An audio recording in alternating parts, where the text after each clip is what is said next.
تو عمل وہی انسان کو کامیاب کرتا ہے جس عمل کے اندر رب تعالیٰ کے لیے اخلاص اور رب تعالیٰ کی رضا شامل حال۔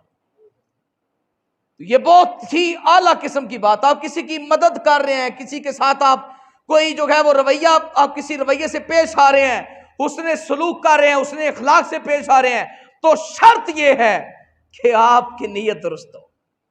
کسی کے سامنے خوشامد کرنا، ایسے مکھن لگانا، ایسے خوشامد کرنا جناب، یہ بس کیا ہے؟ لوگوں سے روپیہ لینے کے لیے، لوگوں سے دولت لینے کے لیے، لوگوں سے یاری لگانے کے لیے؟ کیا ہے یہ؟ کسی مومن کو سلام کرو تو اللہ کی رضا کے لیے کرو، کسی مومن کا حال پوچھو تو اللہ کی رضا کے لیے پوچھو، کسی مومن کو مصیبت کی حالت میں دیکھ کر اگر اس کے ساتھ چلنا چاہتے ہو تو اللہ کی رضا کے لیے چلو۔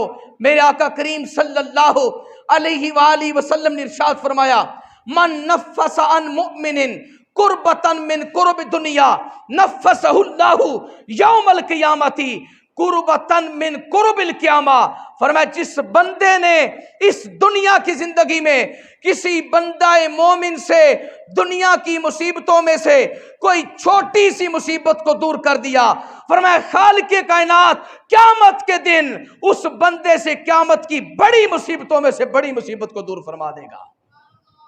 تو کیا سمجھتے آپ جناب؟ یہاں چھوٹا سا عمل با اتنا بڑا انعام، لیکن یہ بھی صرف اس لیے ہو کہ میں چودھری ہوں، میں فلاں ہوں، میری بات بنی ہے، میں نے اس کی مدد کی ہے، پھر چوک کیا، کچہری کیا، گلی کیا، بازار کیا، یہ ڈنگ کا بازار ہے، اے تے پھنس گیا سی، اینو تو کسی سے مشکل چو کڑنا کونی سی، ایتے تے کام ہی میں آیا۔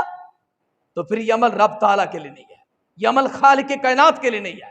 اگر تم کسی کی مدد کرنا چاہتے ہو تو خدا را ایسے مدد کرو کہ تم جانو اور تمہارا رب جانے۔ طریقہ کار تو یہ ہوتا ہے۔ تو عمل وہی انسان کی روح پر نور لاتا ہے، انسان کے جسم پر نکھار لاتا ہے، جس کے پیچھے اخلاص ہو، جس کے پیچھے تقوی ہو۔ تو کامیابی سی چیز کے اندر ہے۔ آپ کبھی قرآن اٹھا کر پڑھیں تو اللہ رب العزت نے خود اپنے حبیب کو کیا درس دیا۔ حالانکہ نبی کی نیت میں معاذ اللہ ذرہ بر بھی فطور نہیں آ سکتا۔ نبی کا ہر فعل اس کے رب کے لیے ہوتا ہے، تعلیم امت کے لیے۔ اپنے نبی علیہ السلام کو چند کلمات عطا فرمائے تاکہ امت دیکھے کہ ہمارے نبی کیسے کلمات پڑھتے ہیں، کیسی اللہ کی بارگاہ میں گزارشات کرتے ہیں۔ تو خالق کائنات نے ارشاد فرمایا، کل اے میرے حبیب فرما دیجئے، ان صلاتی و نسکی و محیای و مماتی للہ رب العالمین۔ کتنی بڑی بات ہے۔ اے میرے حبیب ارشاد فرما دیجئے، میرے مالک کیا عرض کروں، میرے خالق نے فرمایا حبیب فرما دیجئے، ان صلاتی بے شک میری نماز، و نسکی میری قربانیاں، و محیای اور میرا زندہ رہنا، و مماتی اور میرا دنیا سے چلے جانا، یہ کس کے لیے ہے؟ فرمایا للہ رب العالمین، یہ صرف اور صرف اللہ رب العزت کے لیے، اللہ رب العالمین کے لیے ہے۔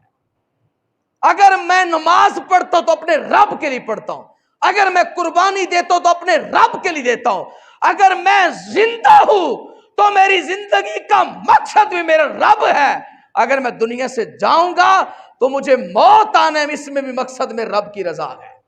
تو اقبال کا شعر کیا خوب ہے، فرماتے ہیں میری زندگی کا مقصد تیرے دی کی سرفرازی، میں اسی لیے مسلمان، میں اسی لیے نمازی۔ تو زندگی تب قابل قبول ہے کہ جب اس میں مقصد رب تعالیٰ کی رضا ہو جائے، رب تعالیٰ کے دین کی سرفرازی ہو جائے۔